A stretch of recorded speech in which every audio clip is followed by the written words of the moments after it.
नमस्ते, जय श्री कृष्णा, राधे राधे। नाच की गीत बहुत सुंदर है, पूरा सुनना। सब्सक्राइब भी कर देना, शेयर भी कर देना, अपना प्यार दुलार बनाए रखना दोस्तों। आप लोग को भी सुनाते हैं। कोयल बिना बगिया ना सोहै राजा, कोयल बिना बगिया ना सोहै राजा, कोयल बिना ना सोहै राजा, हो ना सोहै राजा, कोयल बिना बगिया ना सोहै राजा, कोयल बिना।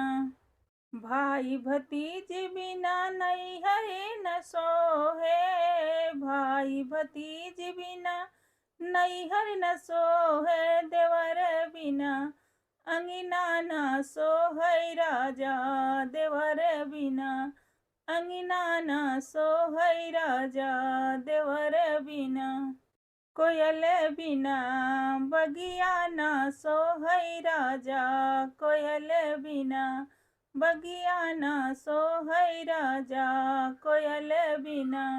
सास ससुर बिना ससुर न सोहे, सास ससुर बिना ससुर न सोहे, सजन बिना सेजिया न सोहै राजा, बलम बिना सेजिया न सोहै राजा, बलम बिना।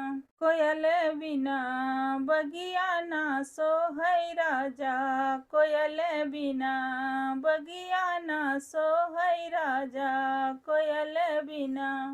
लाली सिंदूर बिना मगियो न सोहे, लाली सिंदूर बिना मगियो न सोहे, मगियो न सोहे, हो मगियो न सोहे, बलक बिना गोदिया न सोहै राजा, बलक बिना गोदिया न सोहै राजा, बलक बिना।